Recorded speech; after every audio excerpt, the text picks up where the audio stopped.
Ratu cantik ini tidak memiliki kesalahan, tapi akan dipenggal. Ini karena peraturan raja, yang ingin menjaga kesucian ratu. Setiap hari dia menikahi satu orang ratu. Keesokan harinya ratu itu akan dibunuh. Raja Baghdad memiliki banyak wanita, tapi wanita-wanita ini tidak ada yang dia cintai. Raja hanya mencintai ratunya. Setiap hari raja mengungkapkan rasa cintanya.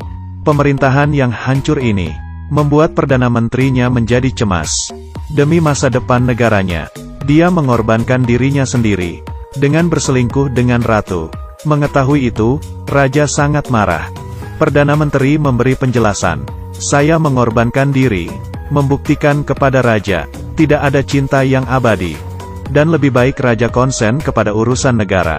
Kemudian, untuk membuat mereka tetap setia, raja cukup mengganti satu wanita setiap hari. Mendengar itu, raja pun menganggukkan kepala, dan setuju dengan saran Perdana Menteri. Raja pun berencana menikahi putri Perdana Menteri. Ternyata badut itu adalah Perdana Menteri sendiri. Saat dia sedang khawatir, tiba-tiba saja di jalan dia melihat ada perdagangan budak.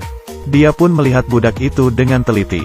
Raja pasti akan menyukai wanita ini. Perdana Menteri membeli wanita itu dengan harga tinggi, dan menjadikan wanita itu putri angkatnya.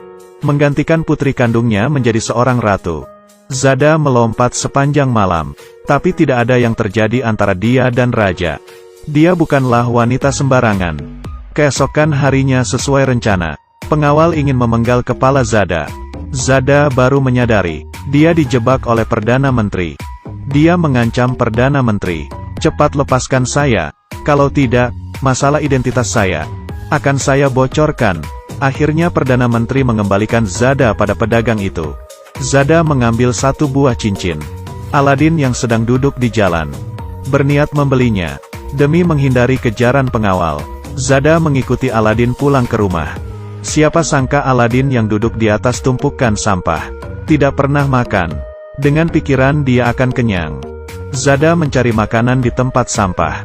Dia menemukan sesuatu yang dapat dijual. Dia melihat sebuah teko ajaib, kemudian menggosoknya agar bersih, dan menukarkan dengan uang. Tiba-tiba teko itu mengeluarkan api. Seseorang yang memakai jas turun dari atas langit. Dia berkata mulai sekarang Zada adalah majikannya. Dia adalah jin, dia dapat mengabulkan semua keinginan Zada. Zada langsung meminta apa yang dia inginkan. "Saya ingin makan kaviar abalon."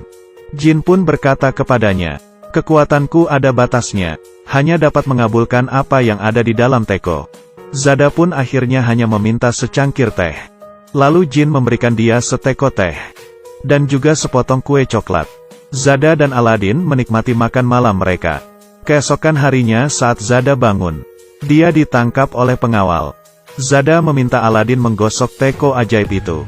Teko itu mengeluarkan asap dan membuatnya kaget. Aladin mengendari sebuah motor dan menyelamatkan Zada. Mereka pun terdampar di gurun pasir. Aladin memutuskan untuk tinggal di gurun. Dia ingin menjadi seorang filosof. Dan Zada akhirnya kesepian. Raja merasa ada yang aneh. Agar tidak ada yang mengkhianatinya, dia bersumpah kepada langit. Tiap hari dia akan menikahi seorang ratu. Lalu besoknya ratu itu akan dibunuh. Dengan begitu dia dapat menikah lagi. Zada mencoba melarikan diri, agar raja tidak dapat menikah lagi. Raja meminta pengawal mencari Zada. Takut Zada akan kabur lagi. Raja mengurungnya. Zada kembali menggosok tekonya. Tiba-tiba sebuah pesawat datang. Dan Zada berhasil selamat. Tidak disangka dalam perjalanan pesawat itu kehabisan minyak. Zada melompat ke bawah. Jatuh di pelukan seorang kakek. Kakek ini melihat Zada dan merasa tersentuh. Dia mengajarkan Zada tarian. Zada yang memiliki bakat membuatnya cepat belajar. Mereka pun menari dan menghasilkan uang. Ternyata saat sedang menari, pengawal mengejarnya. Zada dan kakek melarikan diri. Dengan sebuah perahu kecil berlayar ke tengah pulau. Tiba-tiba kapalnya bobrok. Mereka hanya bisa duduk di atas papan, menunggu penyelamatan. Di sisi lain, raja masih mencari Zada. Dia belajar berkomunikasi dengan seekor burung. Berharap burung ini dapat menemukan Zada. Raja bahkan mencari penyihir, dan melihatnya dari bola sihir.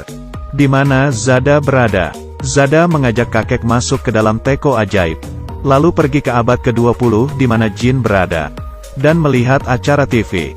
Jin mengembalikan mereka. Perjalanan pulang mereka mengalami badai kencang. Kakek terjatuh ke dalam air dan mati. Zada bertahan di tengah badai selama 1 malam.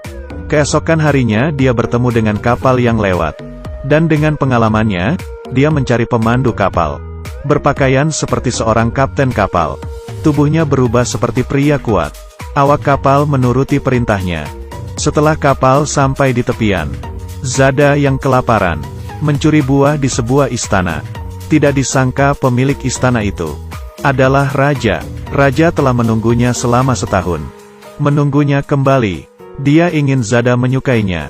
Zada terharu mendengarnya. Memakai pakaian ratu, dan berbaikan dengan raja. Raja melepaskan tahtanya, dan pergi bersama Zada. Mereka berkelana selama 1 tahun. Membuat mereka kehabisan uang. Raja pun berubah menjadi seorang pesulap. Dia belajar cara menyulap, demi mencari uang. Perdana Menteri datang mencarinya. Dia berharap raja mau pulang bersamanya.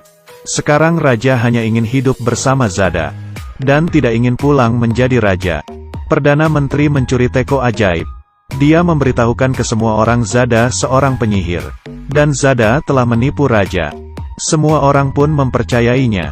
Karena itu, Zada pun ditangkap, lalu dikirim kembali ke istana. Perdana Menteri berubah menjadi jahat. Dia meminta kepada Jin untuk menghilangkan raja, agar dia dapat menguasai dunia. Teko ajaib jatuh ke dalam laut.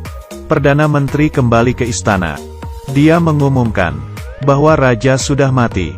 Dia akan menggantikan posisi raja. Di sisi lain, ikan di laut menelan teko ajaib itu. Kemudian seseorang menangkap ikan itu. Setelah ikan itu dipotong perutnya, teko ajaib itu dibuang. Kemudian seekor burung membawanya ke sarang. Burung itu menyalakan teko. Lalu Jin bergegas mencari Zada.